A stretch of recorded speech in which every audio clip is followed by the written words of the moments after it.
qofku ka sareeyo ama ka magac dheer yahay ayuu ilaahay kaga dhow yahay. الله قرآن كسوح كوري إن أكرمكم عند الله أتقاكم إلهي أكتي سوحا إذن كو شرف يما موس بدن أو إذن كو كرامة بدن كو إذن كو الله كعبسك بدن بو إلهي سبحانه وتعالى الله ما أوران كو إذن كو مقع دير لي كو إذن كو عانسان إلهي ما أوران نكاسي رنتي أرنتي سوى علوست ظلمي دور لنعبو كجرا السلام عليكم ورحمة الله وبركاته دمان أصحابتي قيمها بدني قدرينتها halkan waa channelkeeni daadiinta wararka fadlan hadda ku cusub tahay channelka subscribe saar hadda hore nagu saarteena videoga like saar siina share garee gabi ahaanba social media waxa maalmahan bahaysay video uu soo dubay fanaanka caanka ah Maxamed Saciid BK oo uu ku lahaa qofka uu ka caansan yahay uu ku magac dheer yahay ayaa wiilaha agtiisa uga dhow yahay videogan waxa in badan bulshada in badan oo kamid ah ka carooday waxa kamid ah dadka ka carooday culimada waaweyn ee magaalada Hargeysa Sheekh Cabdiraxmaan Dheere oo uu ka soo falceliyay videogaas oo waxa uu yiri hadalka sharciyan hadaynu ku eegno Ilaahay subhanahu wa ta'ala wuxuu inoogu sheegay quraankiisa kariimka ah asbaabta ama arrimaha agtiisa lagu karaamada yeesho ama ilaahay loogu kala dhow yahay ilaahay wuxuu inoogu sheegay inay tahay alla ka cabsiga iyo toosnaanta lagu toosnaado awaamirta ilaahay iyo awaamirta nabiga sallallahu alayhi wasallam Allah quraankiisa wuxuu ku yiri inna akramakum indallahi atqaakum ilaahay agtiisa waxa idinku sharaf iyo maamuus badan oo idinku karaamo badan kuwa idinku alla ka cabsiga badan buu ilaahay subhanahu wa ta'ala Allah ma oran kuwa idinku magac dheer leh kuwa idinku caansan ilaahay ma oran wuxuu ilaahay noo sheegay sida loo kala alla ka cabsi badan yahay ilaahay loogu kala dhow yahay subhanahu wa ta'ala waxa kale nabigu inoo sheegay sallallahu alayhi wasallam ilaahay cid uu jecel yahay inaanay marar badan ba inaanay noqon xataa dad la yaqaano nabigu wuxuu yiri inna allaha yuhibbu al-'abda at-taqiyya al-khafi ilaahay wuxuu jecel yahay buu nabigu yiri adoonka ilaahay ka baqa ee iska qarsoon dadku waxa taade doonayay aqoonaanin yaanu caan ahaanin yaa la garanin laakiin ilaahay ka baqanaya iskana qarsoon oo cidiba aanay garanin buu ilaahay ugu jecel yahay subhanahu wa ta'ala adoonka waa jecel yahay marka yaana waxa weeye caannimada iyo qofku inuu soo caanbaxo ama magac yeesho ama bulshada ay markaa wada barataa uma aha base iyo sabab iyo saldhig uma aha inuu ilaahay jecel yahay subhanahu wa ta'ala marka hadalkaasi waa hadal qaldan haduu uga jeedo qofka ilaahay uu jecel yahay umada ilaahay u dhaxdhiga qabuul taasi waxa weeye waa hadal sax ah oo nabigu sallallahu alayhi wasallam wuxuu sheegay ilaahay markuu adoon jeclaado wuxuu u dhawaaqaa jibriil oo hebel waan jeclaaday adiguna jeclow jibriil malaa'iktu u sheega ilaahay hebel waa jeclaaday idinku jeclaada malaa'iktuna way jeclaataa dabadna arrada waxa loo dhigaa nabigu qabuul iyo aqbali macna dadka ilaahay oo dhan ba raali ka noqdayntooda badan yaana waxa weeye marka ama amaan ba dadka loo dhaxdhigaa hadalkaasi yaana rasuulku sallallahu alayhi wasallam uu tilmaamay macnihiisu waa saas ama in la yiraahdo qofku ka caansan yahay ama ka magac dheer yahay ayuu ilaahay xaqiisa uga dhow yahay hadalkaasi sax maaha waxaan ognahay dad badan oo caan ah oo haddana ahlu naar aha Abu Jahl baa kamid aha Abu Jahl yaana maka iyo hareeraheeda ama carabi nin ay magaciisa wada taqaan oo magac dheer ayuu ahaa Abu al-Hakam baa loo oran jiray yaana oo carabi u taqaanay hadana maca dalika waa min ahli an-nar sida ilaahay inoogu sheegay quraankiisa subhanahu wa ta'ala marka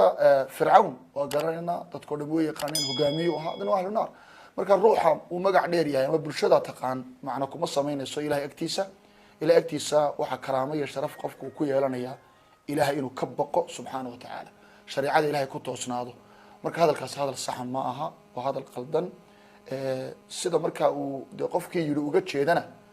waxa weeye hadii ay tahay uu islaha waxa tiraahdaa sida yaana qofka ilaahay markuu jecel yahay dadkiisa ayuu u dhaxdhigaa marka yaana sumcad iyo hadal wanaag iyo marka amaan wanaagsan taa sax bay ahaan lahayd laakiin hadalku sida imka uu yaalo waa si qaldan weeye geesta kale Sheekh Cabdiraxmaan Dheere ayaa fanaanka u soo jeediyay inuu hadalkaasi u sixitaan ku sameeyo qofkii hadalka yiri waxaanu leenahay hadalkaaga dib u hagaaji oo u sax hadii macna sax aad uga jeeday qofka ilaahay jecel yahay arlada ilaahay qabuul u dhiga hadalkaas sida uu yahay nabigu uu yiro kala u dheh laakiin hadalkaaga sida aad u tiri hatta dad macna sax uga jeeday adigu waa hadal khaldan isagana waxaan leenahay hadalka dib uga noqo dib u sax waxaana tiraahdaa qofka ilaahay subhanahu wa ta'ala uu jeclaaday samada uu ka jeclaado arlada ayaa ilaahay qabuul u dhiga subhanahu wa ta'ala hadalkaas sidaas aan ugu saxayna sharciyan sidaas saxayna tiraado ama hadalkaaga hore ah